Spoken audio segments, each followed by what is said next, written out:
It's Thursday, so you better fight the big guy with us again on Attack on Titan Season 2, Khantehnt. Khantehnt. But first, go to subscribestar.com/Khantehnt. Show us you love what we're doing here. $10 donations are recommended, so you can get our bonus episodes, Christmas, and other ones. So go check them out. Khantehnt!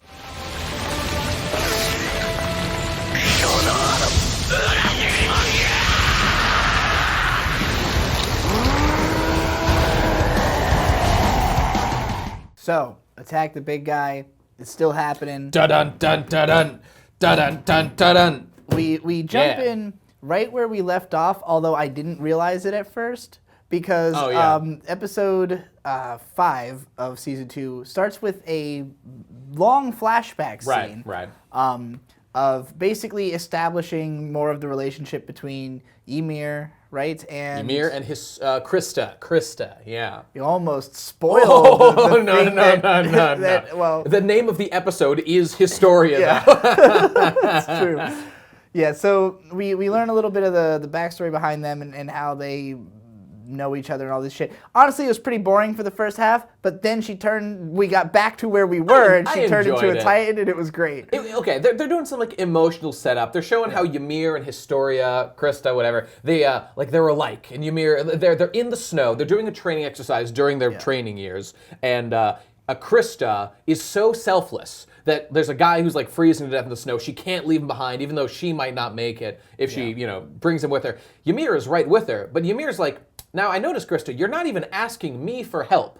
Like, why? You're so selfless. It's almost like you want to die out here as a hero. That's her supposition is, well, not even so much specifically that she wants to die as that she thinks she's going to die, but at least if she's trying to help this guy, she can keep like trying, but if she was just doing it for herself, she wouldn't be, I guess. Like, because she should just be leaving this guy and saving herself, but like because of the fact that she doesn't even think that either of them will live, she'd rather keep attempting that, I guess is what she was trying to say. She's got a little bit of a martyr complex for sure going on. She wants to be a hero and a good person. I really hate scenes where characters tell other characters about how they be, and then have a whole conversation about it. And Ymir says this thing I didn't understand, that she's like, even now, I know a little bit what happens later. Ymir's like, we're the same, you and I. I'm like, are you? Are you really the same? Yeah, there's no justification for that. I don't know why you said that. I really am. Like, is it because, you're both. Actually, there is some truth. They were both kind of reborn in like new lives, not to get too much into spoiler for this stuff, and they had to adapt, but Historia rejects her old life and cowardly shields herself, because we find out later she is a member of like the Rice family, whatever. She's like an illegitimate daughter. And she's fleeing from that life so as to not be like politically inconvenient for that family or something by being Krista and joining the military to like hide there. So nobody can, it's kind of like in Game of Thrones, how you join the Black so you aren't like an issue in like the line of succession, something like that. And Ymir's like, no, I also had like my life change, but I embrace who I am. I know who I am, and I'm gonna do my shit. And she does, of course, come to respect Krista and her heroic efforts a little bit, because now that we're flashing back from the last thing we saw was Ymir turning into a Titan. Now we see in this flashback during their time together, in an incredibly retarded, stupid move, Ymir like pushes away Krista and says, "I'll take care of this guy. I'll save him." Clearly transforms into a Titan and like jumps down this cliff and saves them while Krista goes around. So she could have blown her cover wide open. I guess with that nobody shit. Questioned it though, so. Well, I mean, Krista questioned it quite a bit and was very curious, as this does not make any kind of sense how you were able to do this. And actually, help me out. Now that we're episodes past like these reveals and stuff, Krista is talking to Ymir. Ymir specifically says, "Krista, I'm going to tell you my secret. But when I reveal my secret publicly, openly, you must also embrace who you truly are. This is the deal we're making." But later, Historia says that like she didn't know she was a Titan up until that point. I don't know if someone's lying or if that flashback wasn't totally accurate, because both those things can't be true. I think Krista was just lying and that she did know she was a Titan. But then again, maybe she didn't, because that would kind of change a lot of things. I'm confused about that. Maybe that wasn't what she considered her secret. maybe she has more than one secret. It's that she's gay. No, that still seems to be a secret that she's trying to keep because this Krista kept like pressing on her like why are you hanging out with me? And she's like looking the other way. And she's like, oh, you must want to be friends with me. And she's like, sure. Now, to be fair, we actually learned one other important detail that links the two. So before she joined the military, Ymir was like a thief or something, and she was in a monastery or a chapel or something. She heard like two priests. This is kind of strange and coincidental. Yeah. She heard two priests talking about like a member of the Reese royal family that had an illegitimate daughter who had joined the military ranks. And Ymir joined to find her. Right. Why does she care that much? I don't know. And she joined the military to find that girl and happened to end up in the same unit right with her. These coincidences seem a bit much for me to swallow whole. Okay, but the thing is, they don't really matter that much, so who cares? Okay. That's where I'm at. Well, there's a whole lot of talking and backstory and shit, and then she turns into a Titan. Right. And she's fucking up all the other Titans. I like that she's like a small Titan. Yeah, and yeah. like just running around being like a monkey mode Titan with a big old head. And the reactions the other characters have to it interested me as well, where they're like, well, fuck, like, what does this mean? Yeah, like, yeah. She's fighting for us, I think, but she's a Titan. She never told us. That's bad. And then, of course, Reiner, who by this point, the show, I think, wants you to know that he is obviously the Armored Titan, is like sitting there going like, oh, fuck, like, what does this mean for me? Yeah, you know? yeah. But then you have this great moment of Historia yelling to her like, all right, look, if you're trying to guard this tower and that's why you're getting your ass kicked down there with the Titans, fuck that. Tear the fucking tower down and save yourself. Don't worry about it. Again, with the martyr aspect. But the way that she does it is different, you know? It's like she's like it's not out of desperation. It's like out of belief in her, you know? And so then fucking Ymir starts tearing down the tower by way of pulling bricks out of it and throwing them at the enemies while going in a circle around it. That was a great scene. Yeah, that was really well done. Anything that's actually like an action scene. This show season 2 just looks great. Like even scenes that aren't action, there's like an unnecessary amount of characters actually moving. Just like, hey, when you cut to the next shot, have the character like take a step forward first, just so there's like a little more happening, a little more engaging. You know? I feel a little more engaged consistently compared to season 1. So yeah, it feels really good. So as the tower's falling, as Ymir is made to collapse, they grab onto her hair and she jumps down. Yes, and grab on if you want to live, and they grab onto her hair. That's right. Just there's so many moments, and like Attack on Titan never fails to find the goofiness in the situation, and I really appreciate that. That like they find unique ways. Like it's not just dumb Titans running around going bleep, bleep, bleep, bleep, bleep, or whatever. Funny as that is, it's stuff like everyone grab onto my hair that like really gets me in this otherwise extremely fucking serious and dark show. I mean, and it makes total practical sense. That like I was wondering, like, what are they going to grab onto? She's not that big. Oh, the hair. Well, that makes sense. There's plenty of that. So, yeah, I mean, plan worked like a charm, except for the fact that upon landing, the humans are okay, but Ymir is still trying to keep the Titans at bay, who are climbing back up and are doing crazy shit.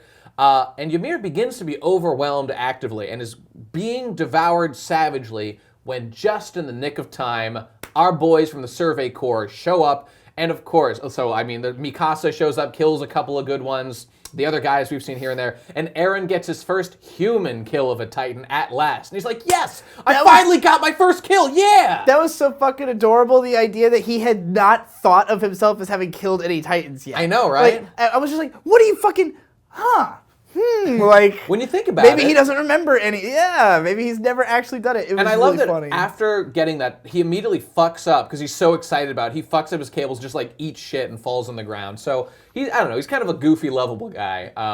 But I mean, okay, so that's it. We've kind of resolved that plot point. The Survey Corps takes care of the rest of the Titans. And we've pretty much wrapped that scene now. They're like, Ymir has like several limbs missing. She's not in good shape. I thought she was going to die, actually. Well, and this is another thing that we've started happening. So in none of these 4 episodes, I don't think, does any major character die. No. So now we're entering a phase where I guess the show had established that any character could die, right? And so we've had several times now where a character seems like they should die because like they get all their development, they're having their big scene, they get their ass kicked, but then they live. And that's actually more unexpected and raises more questions to me because it's like, huh, she's alive? Well, then what the fuck is she gonna do now? You know, it's like, gotta make a difference. Incidentally, on that front, I don't know if this is true. In our comments, somebody said that like the author was doing an interview or something and said that at this point, you know, we had that great little Sasha arc at the beginning of season 2. Apparently, Sasha, I don't know if before or after that, the original plan, and maybe this isn't true, but the original plan, according to this source, was that they were supposed to kill Sasha. So all that part we loved about like Sasha's thing, that might not have even been intended, but the editor liked Sasha so much that he was like, please don't kill Sasha, just let her live, please. Because I mean, narratively, Sasha isn't like the most important, but it was like the most positive little element, the one little hero story, and we loved so much, and it was kind of just done because like the editor loved Sasha so much. So funny. What a funny twist.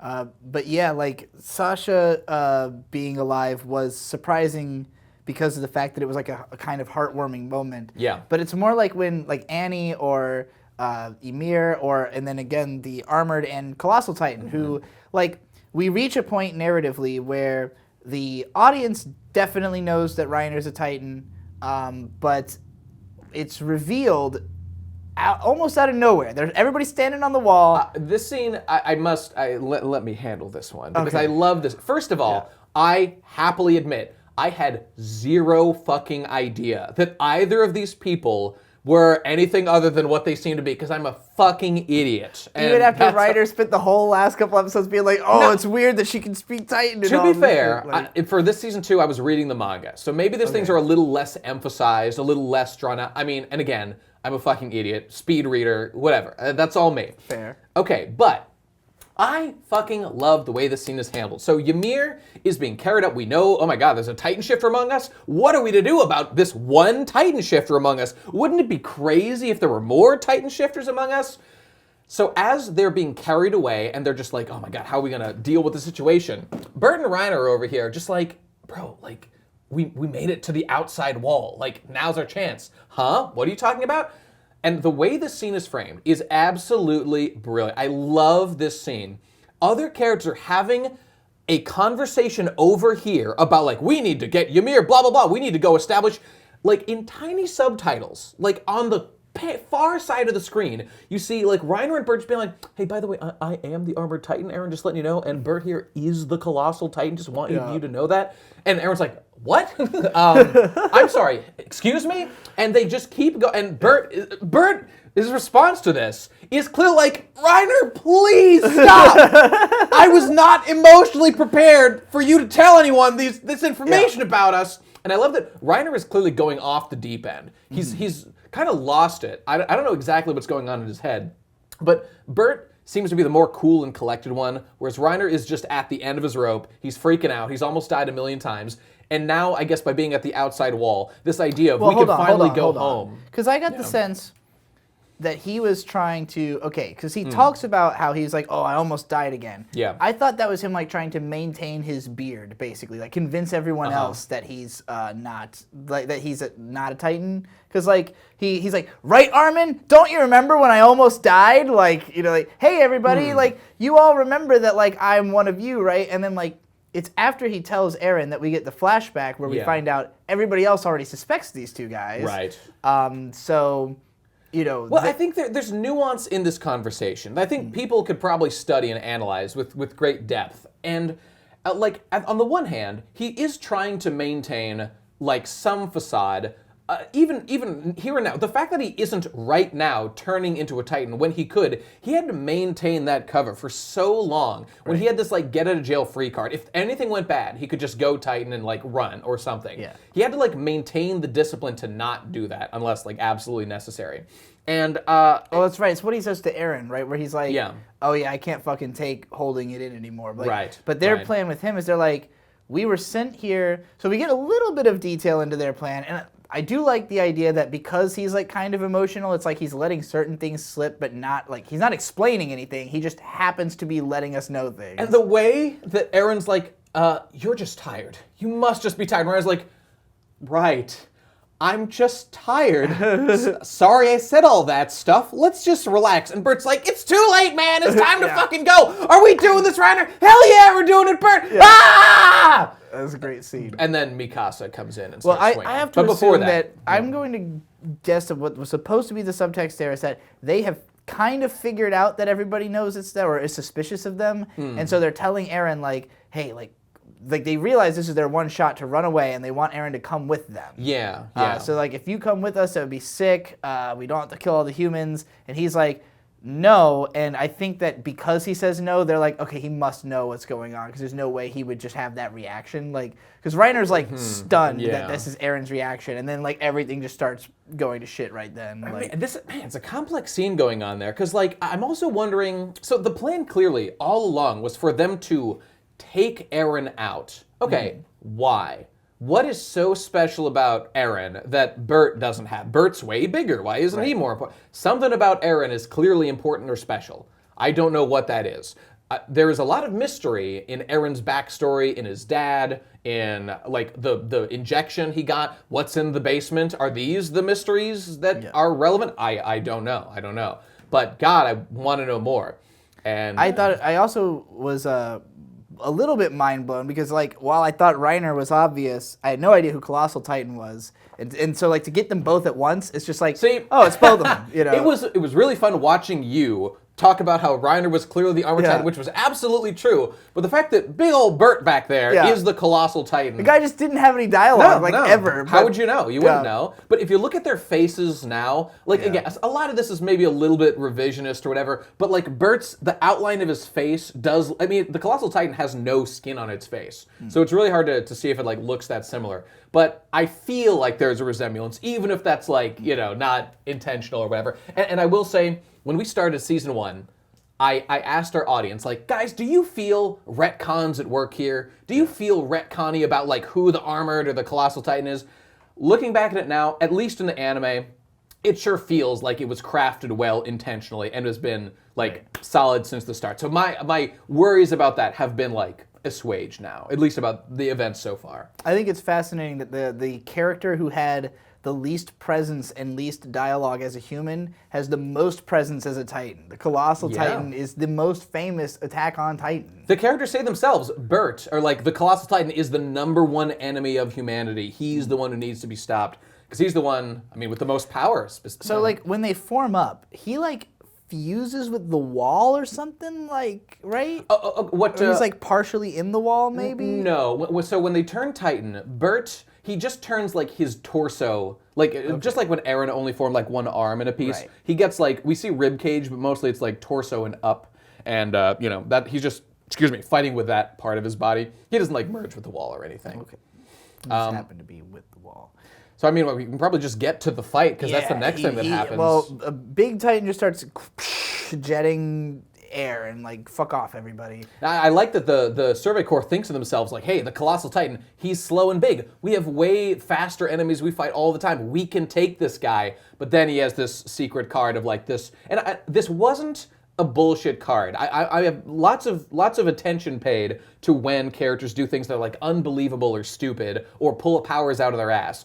But it's well known that Titans are really hot for no reason and that they shoot steam. So and like to use that as a defensive shield. I mean, even in the first time they fought him, he was emanating steam out of him. Just naturally. So I find that to be a good, smart defensive way to like narratively protect Bert while this fight is going on. Because, you know, Reiner, armored man, he's got armor, so he'll be fine. And Reiner is just basically like, well, I guess we gotta fucking slug it to the death. And like Eren's, I like the arc he undergoes of like, initially, I really don't want to fight him. Just He's like my with friend. Annie, he didn't want to fight these guys. Like he has these memories of him. He's like, I remember him being like a cool guy. But then the more he kind of thinks about it, he's like, but you know, like maybe those guys, they never really did talk much. They were always kind of weird, and like, you know, he might have been strong and always took care of me, but like could I kick his ass? Like that's kind of the question that gets him to victory. Is like, well, now I just want to know if I could actually beat Reiner. You know, like, and that's kind of I like that it becomes like a wrestling match. It's but I mean, his motivation going into the fight, I loved. It's exactly that process of transformation in his head.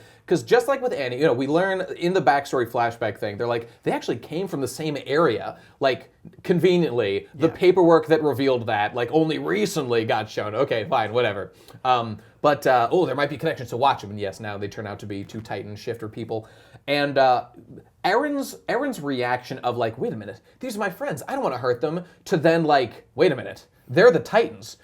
Like, all the friendship we shared, it was all bullshit. So I'm more mad than if they were just murderers. All the like the friendship and like the love I had for these guys is now being transformed into anger at them for fucking lying and manipulating me this way because they are fucking traitors. And when he calls them traitors and shifts into big Titan mode, God, I felt that.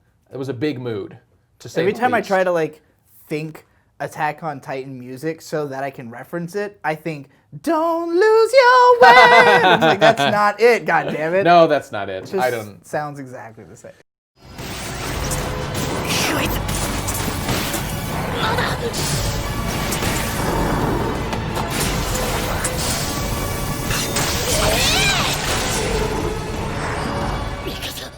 So, I mean, episode 7 is just a big fight. Episode's called Close Combat. And this is just the Eren fighting Reiner thing. Flashbacks to, like, Annie fights, training. You know, we see that Eren is managing to maintain his sense while being in Titan mode. He knows the goal here is to steal Eren away. So he knows, stay near the wall. Don't let them carry you away. Then they win. The way to win is to protect yourself. And he does that pretty well. He's fighting with the other Titan people. And he does pretty well, ultimately. He manages to use a bunch of grappling techniques from Annie to crack through the shell of the armored Titan's armor. And it's going pretty well. Until he loses and gets his ass carried away. Until he was gonna win. He was squeezing that boy. He was popping and locking on Reiner until Bert just does a big and tips his ass he just off like falls the thing. on him and blows up. Basically. The biggest man in the game, which I fucking loved. And I remember reading the manga and saying like, man, this is stupid. Why didn't he form the full colossal Titan? That seems like it would be way more useful. Okay, narratively, I don't know why Bert didn't do that, but the fact that it was able to be used to just drop like a bomb on top of both of them, loved it. And it was the most interesting way that situation could have played out, because the assumption would be, again, these characters are probably going to get killed, but no, they win and take Eren away. They got Eren, yep. Their plan was to get Eren to go wherever they wanted to go. They succeeded. It just the only thing that changed really is that everybody knows that has confirmed that they are the Titans now. Yeah, secret's out. But yeah, so I thought that was, again, like the fact that the twist is that things just go according to plan. Yeah. Like for the bad guys, like what they said they were gonna do happens. Just the good guy said no, and they said, well, fuck you. And but you know, the female Titan captured Eren once before, and they saved him. And so like the episode 8 is pretty much like the, oh my god, Eren's been taken by Titan shifting traitors. Holy shit. Mikasa has to kind of emotionally grapple with this. That's right. We have yet another flashback to a scene that I feel like we've already seen before. Yeah. It's a little confusing. So it's like this wasn't the particular time when they got beat up and were chased by Eren. This was a very similar but distinct time. I swear there's been at least 2 we've seen in the show. Like I'm pretty sure it happened in the first episode, almost exactly the same scenario. And then I think there was also a flashback to something similar having happened. And then this is also the exact same thing. They had a lot of so run-ins for a with second, these I was like, wait, is this a flashback to episode 1, or is this just another scenario like that? Because she like does the same jump kick to the guy's face. I think it's her signature move. It's just, yeah, it was like a throwback, I guess. See, this is a nice way of putting it.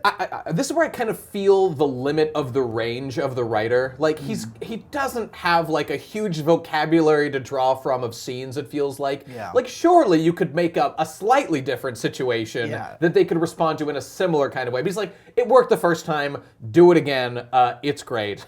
Well, and so I guess what the point of it is, so it's like a longer version of the same scene we've had before. The only difference is that it ends with Eren running off. Like, Mikasa saves him, but then after the bullies run off, he, like, is determined to keep kicking their asses and runs off after them. Because and he's she's a psychopath. Yeah, and she's like, Eren, no! And, like, that is the point of this scene, is her going, Eren, no! So that she can do it again later and say, why does he always run off? He's running away from us, Armin. He just keeps running away. Why is he so fucking fast? If he wasn't so fucking fast, our lives would be easier. And what's his face? I forget his name, but the garrison guy from episode 1, the blonde hair guy, like they're... Oh yeah, he's like back around, which makes me think he's definitely gonna die. Like, I thought he was gonna die several times before this point, you would think so, but this is the most he's been back. Like, he's just kind of been like a bit guy who's like, oh, he happens to still be alive. Now he's like getting involved in the story, and I'm like, bro, this is a bad move for you. He's like the Iruka sensei from Naruto, as in that first mentor who like did very little, but like later on they decided to make him emotionally important. Yeah. He's like that guy, and he's all right. So I mean, he's the one who like calms Mikasa and Armin down. Remember when you were kids, man? Don't worry. Eren's always been a crazy, running out ahead kind of guy, but we're gonna save him. We gotta be slow and steady. We're gonna win the race. So here, eat this delicious, gross food. Charge your fuel cells and we'll go get him, because they talk about the plan is they've got like until nightfall to get to him, because like Titans can't operate at night. Some logic involving night, and Titans can't move around very much. And they're gonna follow the tracks of the armored Titan to like this one likely place of the giant trees where a Titan would go for shelter. So they have a very good predictability as to where it is.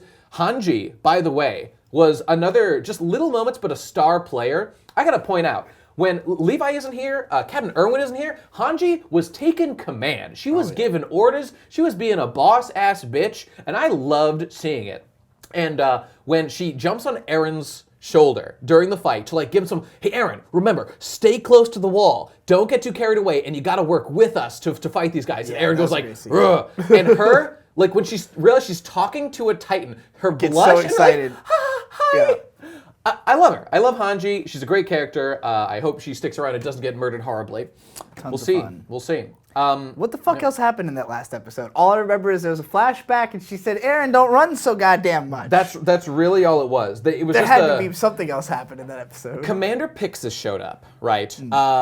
The very beginning was Commander Pixis and Commander Erwin meet, or whatever. I don't know. I forget their ranks, but they meet and they're like. They reaffirm that there was no hole in the wall. This is discussed now. And they're like, what? They don't come to a conclusion yet, but they're like, what does it mean that there was no hole in the wall and yet Titans were inside? Something's going down here. So that was one other thing that happened. Did this end on like a cliffhanger or anything? Like, it ended with them just it ended with Eren wakes up in the trees with Armin, Bert, and also Ymir is also there with her wounds healing. Yeah. His arms have clearly been chopped off, so he can't do something with his arms. And Reiner's just like, sup, bro? And I mean, that's about... I cannot wait for Eren's reaction next episode, presumably. Yeah. I want it so bad. I want him to call them traitors and kick them and be a little feisty motherfucker.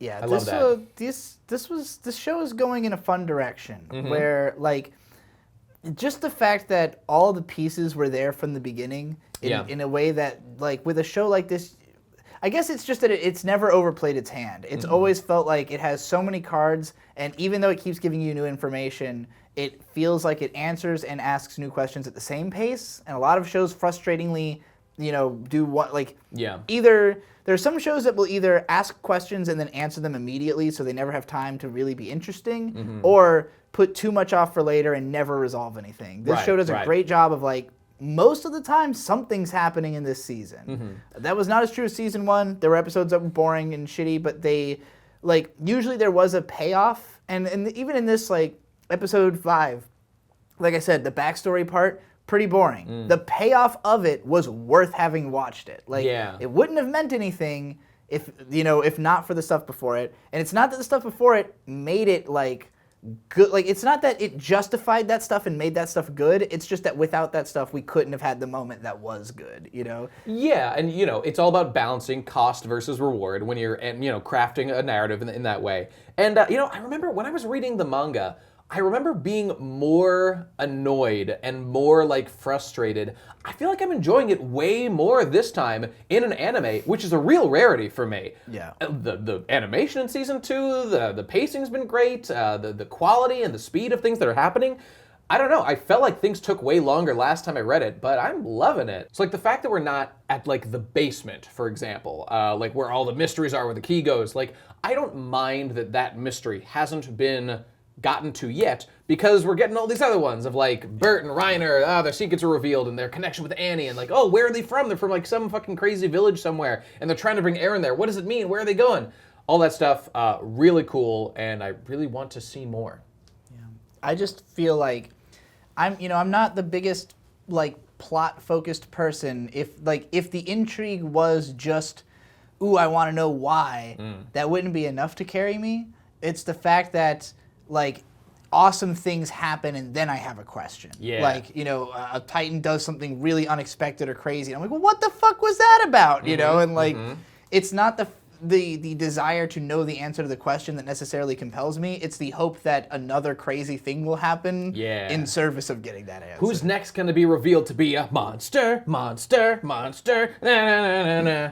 Yeah, I've been having a great time, and I cannot wait to get to the last batch of episodes. Season 2's got to end with like the finale of like this arc, the Rescue Eren arc. Probably some more mysteries answered. We can't get to the basement during this time. It's got to be during season 3 sometime, but I'm very excited for it, so I don't know. Speaking of season 3, we were talking about possibly trying to knock out all of season 3 in a row, just do a bunch of Titan episodes. Yeah.